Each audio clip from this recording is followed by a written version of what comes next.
नमस्कार, capital TV Uttar Pradesh का खास शो किस्सा यूपी का देख रहे हैं आप। मैं हूं राधिका राज। रामभद्राचार्य के एक बयान ने यूपी की सियासत गरमा दी है। दरअसल जगत गुरु रामभद्राचार्य ने पश्चिमी यूपी को मिनी पाकिस्तान बताया, जिसके बाद तमाम कथावाचकों, सांसदों, विपक्षियों की ओर से प्रतिक्रियाओं की बौछार आ गई।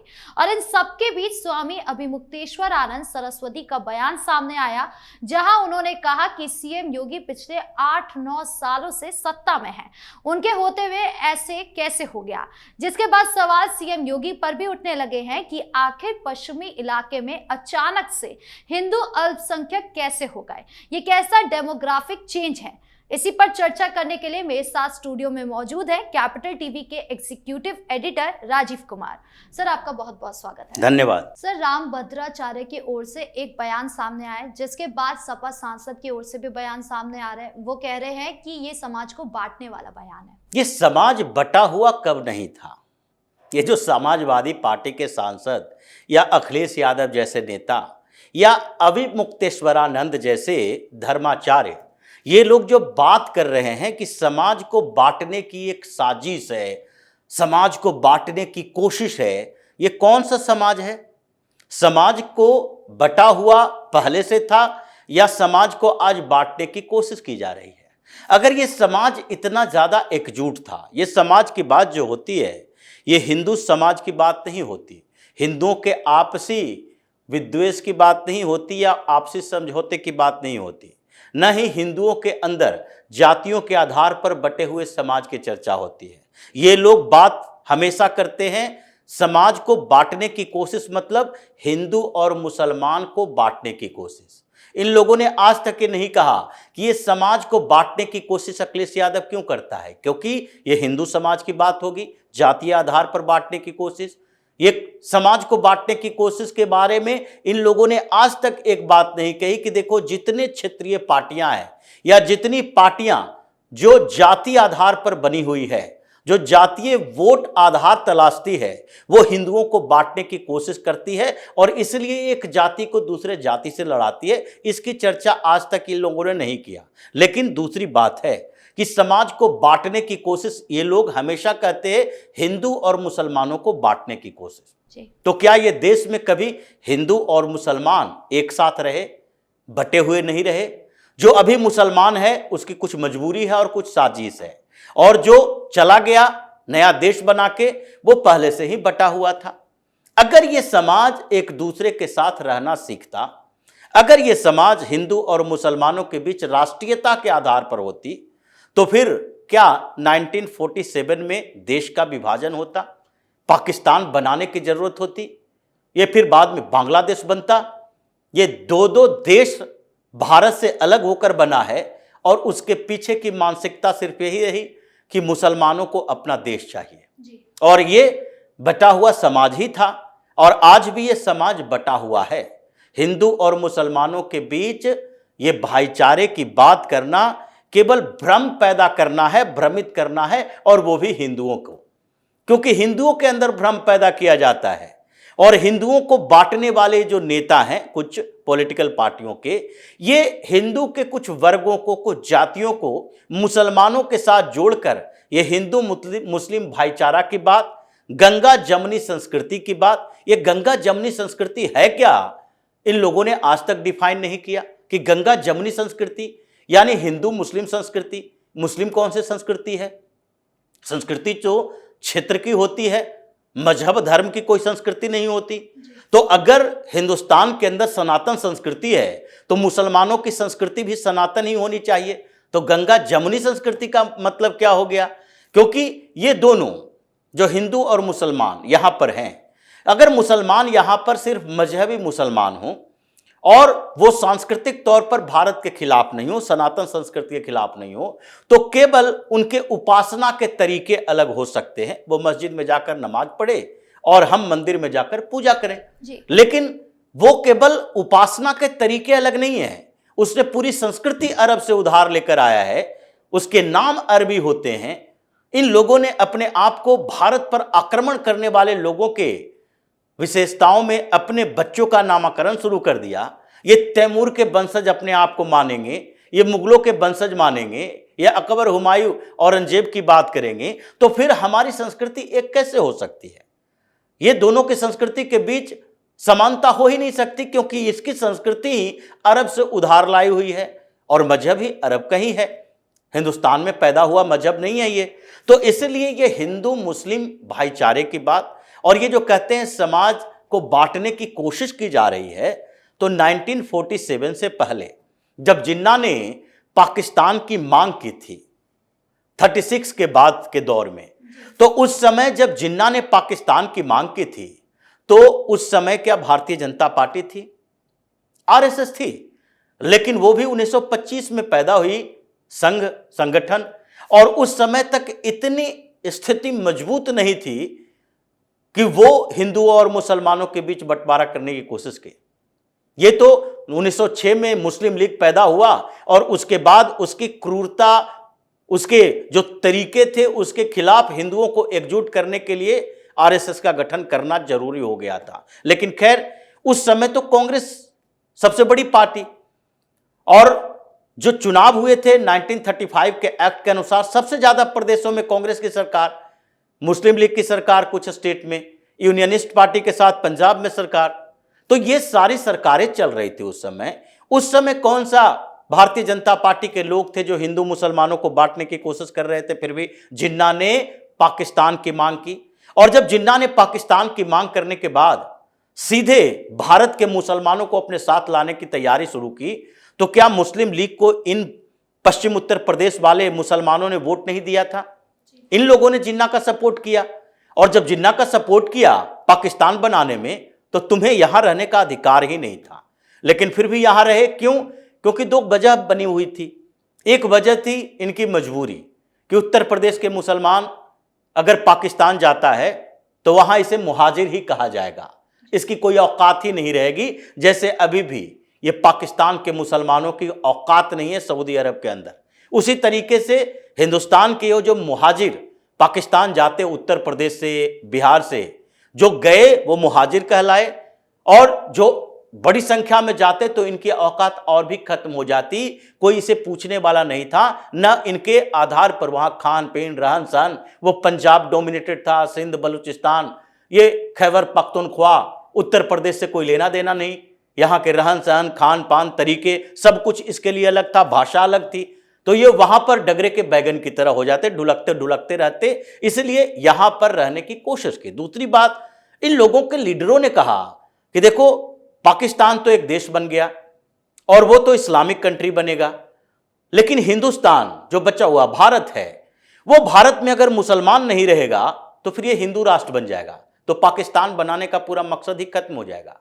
हम एक देश बना रहे हैं और फिर दूसरे देश को कट्टर हिंदू देश बना देंगे, तो उस देश में रहने वाले हिंदू फिर एक स्वच्छंद होकर राज करेंगे, और उसके बाद ये देश सेकुलर नहीं रहेगा बल्कि हिंदू राष्ट्र बन जाएगा। इन लोगों ने इसको यहां रुकने के लिए रखा, और वो साजिश आगे भी चलती रही, और इसलिए आज पश्चिमी उत्तर प्रदेश, वेस्टर्न यूपी के लिए कहा जा रहा है ये मिनी पाकिस्तान बनता जा रहा है। हिंदू मुसलमान भाईचारे की कभी बात हो ही नहीं सकती, ये भाईचारा स्थापित करने के लायक कौम नहीं है, हिंदुओं के साथ कभी सामान्य तरीके से रह नहीं सकता। लेकिन आज की वर्तमान स्थिति 1951 के बाद सेंसस में देखिए, 51 में सेंसस हुआ, 2011 का सेंसस, ये पश्चिमी उत्तर प्रदेश के 26 जिलों में अलग अलग समय में जनसंख्या मुसलमानों की इतनी कैसे बढ़ गई।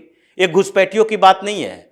अभिमुक्तेश्वरानंद तो हिंदुओं के खिलाफ बोलने के लिए जाहिर तौर पर ये जाने जाते हैं। सवाल लेकिन वो सीएम योगी से भी पूछ रहे हैं कि उन्होंने अपने 8-9 सालों में क्या किया। उन्होंने 8-9 सालों में जो किया उसका परिणाम सामने दिख रहा है। उन्होंने 8-9 सालों में जो किया उसी के कारण ये चर्चा हो रही है कि पश्चिमी उत्तर प्रदेश पाकिस्तान बनता जा रहा है। ये पहले वैचारिक उत्थान किया जाता है, जागृति पैदा की जाती है, एक्शन तो हो रहे हैं और तरीके भी इन लोगों को दिख रहा है। जो 8 साल पहले की बात थी, एक रिपोर्ट दर्ज नहीं होता था पश्चिम उत्तर प्रदेश में कि कितने लव जिहाद के मामले आए, आज रिपोर्ट भी दर्ज हो रहे हैं और एक्शन भी हो रहा है। योगी ने वो किया कि पश्चिम उत्तर प्रदेश में सबसे ज्यादा लव जिहाद के मामले आए। इन दिनों में 200 से ज्यादा लव जिहाद के मामले केवल पश्चिम उत्तर प्रदेश में आए 1 साल के अंदर, और सबके खिलाफ कार्रवाई हुई। अखिलेश की सरकारें थी उस समय ये मामले दर्ज भी नहीं होते थे, कोई मानता भी नहीं था, दंगे हो जाते थे जैसे 2012-13 का दंगा हुआ था। तो ये वैसे ही समय की स्थिति है। अभी मुक्तेश्वरानंद को ये सोचना चाहिए। ये तो बार बार भगवान श्री राम के मंदिर पर भी सवाल उठाने वाले, उनके संयोग पर भी सवाल उठाने वाले, ये भारतीय जनता पार्टी के नेतृत्व और कांग्रेस के सपोर्ट करने वाले लोग हैं। इसलिए ऐसे लोगों से हिंदुओं को खतरा है। ये जो भाईचारे की बात, अच्छाई की बात करते हैं, ये सनातन धर्म के विरोध में बातें करते हैं। हिंदुओं को एकजुटता को खत्म करने के लिए ऐसे ही संतों की फौज खड़ी की गई थी कांग्रेस की सरकारों के समय। जो आप ऐसी बातें बोलो जिससे हिंदुओं का कुछ वर्ग, कुछ जाति के लोग ऐसे भड़के कि वो मुसलमानों के साथ इकट्ठा हों और हमारा एक वोट आधार, ये इनका अपना 50-55% का वोट बैंक ऐसे कंसोलिडेट हो कि फिर हम अपने मुस्लिम अपीजमेंट की पॉलिटिक्स आगे भी करते रहें। इसलिए इन लोगों की बातों से फर्क नहीं पड़ेगा, अभी इनका और विरोध होगा। लेकिन रामभद्राचार्य ने जो कहा कि मिनी पाकिस्तान बन रहा है, और ये मिनी पाकिस्तान कैसे दिख रहा है, ये कुछ क्षेत्र खड़ी बोली वाला जो रीजन है उत्तर प्रदेश के अंदर, यहां पर तो मुसलमानों की जनसंख्या 36% से ज्यादा है, 40% के आसपास। ये 3 करोड़ के पॉपुलेशन में 1.25 करोड़ मुसलमान हैं, और ये तो ऑफिशियल डाटा है। अनऑफिशियल डाटा अगर अभी आएगा, जैसे संभल की रिपोर्ट आई तो पता चला कि वहां 85% हो गया है। उसी तरीके से अगर ऐसे सर्वे करवाए जाए रैंडम, तो पता चलेगा ये पॉपुलेशन तो और इनका बढ़ा है, सिर्फ ग्रोथ रेट के कारण नहीं, इधर उधर से मुसलमानों को लाकर बसाया गया। और घुसपैठिए की बात जहां तक है, ये तो पूरा मुस्लिम समुदाय ही घुसपैठिया है भारत के लिए। जो यहां का है वो यहां का रहना नहीं चाहता, जो देश में रहता है उसके अंदर राष्ट्रीयता की भावना से ज्यादा मजहबी भावनाएं पनपती है। अगर ये बियॉन्ड द बॉर्डर बातें सोचते हैं कि नहीं नहीं, पूरी दुनिया का इस्लाम, पूरी दुनिया की स्थिति, पूरी दुनिया के मुसलमान एक होने की बात करते हैं, अगर इनके अंदर राष्ट्रीयता की भावना है। अभी तो 3 लोग पकड़ा गया उत्तर प्रदेश में, कुछ लोग दिल्ली में पकड़ा गया, और बोला गया कि ये गजवाए हिंद के लिए ये पूरा नेटवर्क तैयार कर रहा था। गजवाए हिंद का मतलब यही होता है। ये जो गलतफहमियां पैदा की गई है कि केवल मुसलमान की जनसंख्या बढ़ जाए, मुसलमान है जो पूरे भारत के ऊपर शासन फिर से करने लगे तब गजवाए हिंद होगा। गजवाए हिंद का मतलब ये नहीं है। इसके अंदर गजवाए हिंद का मतलब है डेमोग्राफी चेंज करो, पॉलिटिकल डेमोग्राफी बदलो, और फिर उसके बाद 200 से ज्यादा लोकसभा सीटों पर मुस्लिम डिसीजन लेने के लायक स्थिति में हो कि किसे हरा सकता है, किसे जिता सकता है, और उसके बाद अपने समर्थक सरकारें बनाओ और फिर भारत के ऊपर राज करो। वक्फ एक्ट लाओ जो पिछली कांग्रेस की सरकार लाई थी, worship places of worship act लाओ कि हमारे किसी मस्जिद जो कि सैकड़ों साल पुराने मंदिर को तोड़कर बनाई गई हो उस पर भी कोई आंच ना आए। ये ऐसे कानून लाओ, इनको संरक्षित रखो, सुरक्षित रखो, और यही गजवाए हिंद ये चाहता है। तो इसलिए अभी ये शुरुआत है। पश्चिम उत्तर प्रदेश के 26 जिलों में 7 करोड़ की जनसंख्या, और 7 करोड़ में से ये 2.5 करोड़ से ज्यादा मुसलमान, इन सब के खिलाफ जो डेमोग्राफिक चेंज के लिए high power demographic change mission प्रधानमंत्री मोदी ने जो अनाउंसमेंट किया है 15 अगस्त को, उसी की ये जागृति अभियान है। रामभद्राचार्य भी उसी मिशन पर हैं कि पहले लोगों को जगाओ। जहां जहां पर ये मुसलमान धीरे धीरे पनप रहे हैं, बढ़ रहे हैं और कोशिश कर रहे हैं इस्लामिक किलाबंदी की, उन इस्लामिक किलाबंदी में सेंधमारी के लिए सबसे पहले हिंदुओं को एकजुट करो, और वो संतों का काम है। सनातन की सुरक्षा करने के लिए ही ये संत बैठे हुए हैं। अगर ये धर्म की सुरक्षा नहीं कर पाए तो प्रवचन देने से क्या फायदा। अगर प्रवचन दे रहे हैं तो धर्म की सुरक्षा का प्रवचन देंगे, और वही सुरक्षा की भावना इनके अंदर है कि हिंदू असुरक्षित हो रहा है, क्योंकि ये लोग धीरे धीरे एक बड़ी कॉन्स्पिरेसी का हिस्सा बन रहे हैं, और ये छांगुर जैसे लोग भी अपना नेटवर्क पैदा करता है। एन केन प्रकारेन, चाहे कन्वर्जन से हो, ग्रोथ से हो, बाहर से लोगों को लाकर बसाने से हो, जितने भी हथकंडे हैं सारे अपना लेंगे। मुसलमानों को इस्लामिक किलेबंदी के अंदर लाएंगे और वहां पर केवल और केवल ये विपक्ष में बैठी हुई मुस्लिम अपीजमेंट की पॉलिटिक्स करने वाली पार्टियों की एंट्री होगी। भारतीय जनता पार्टी तो फिर कैंडिडेट भी नहीं खड़ा कर पाएगी। जो तरीका ये लोग अपना रहा है कि इन जिलों में 60% मुसलमान, 70% मुसलमान, तो इतने मुस्लिम एरिया में तो भारतीय जनता पार्टी को लगने लगता है कि कैंडिडेट भी खड़ा करना बेवकूफ़ी है, क्योंकि ये हमें वोट देगा ही नहीं। तो आप एक पॉलिटिकल पार्टी को अछूता बना रहे हो, अनटचेबल कर रहे हो। तो इसलिए अभी तो एक्शन की शुरुआत है। अभी राम भद्राचार्य गए हैं, अभी कुछ दिन में धीरेन्द्र शास्त्री जाएंगे, अभी कुछ और संत जाएंगे। और धीरेन्द्र शास्त्री ने यही पश्चिम उत्तर प्रदेश का ही हिस्सा है। ये दिल्ली से वृंदावन तक जो जागरण यात्रा चला रहे हैं वो भी वेस्टर्न यूपी में भी आता है। ब्रज का क्षेत्र भी वेस्टर्न यूपी का ही हिस्सा है। खड़ी बोली वाला रीजन भी वेस्टर्न यूपी का हिस्सा है। आगरा डिवीजन भी वेस्टर्न यूपी का हिस्सा है। ये सारे क्षेत्रों में 26 जिलों के अंदर ये अभियान चलेगा।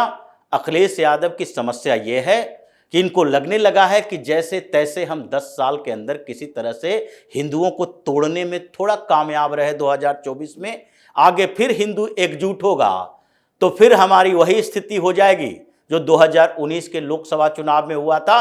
5 सीट पर मायावती के साथ गठबंधन करने के बावजूद समाजवादी पार्टी अटक गई थी। आगे ये 37 पर पहुंचे हैं, 37 से ये 7 पर पहुंचेंगे और फिर इनका सफाया होगा अगर यही कॉन्स्पिरेसी ये अपनी पार्टी के लिए मुसलमानों के साथ मिलकर करते रहे तो। जी, इस मुद्दे पर ज्यादा जानकारियों के लिए आपका बहुत बहुत धन्यवाद। धन्यवाद। तो जिस तरह से अभी पश्चिमी यूपी का मुद्दा उठा है कि मिनी पाकिस्तान बन गया है, इसको लेकर सवाल उठ रहा है कि क्या अब सरकार इस मुद्दे पर एक्शन लेगी या पश्चिमी यूपी के बाद उत्तर दक्षिण पूरब की बारी है।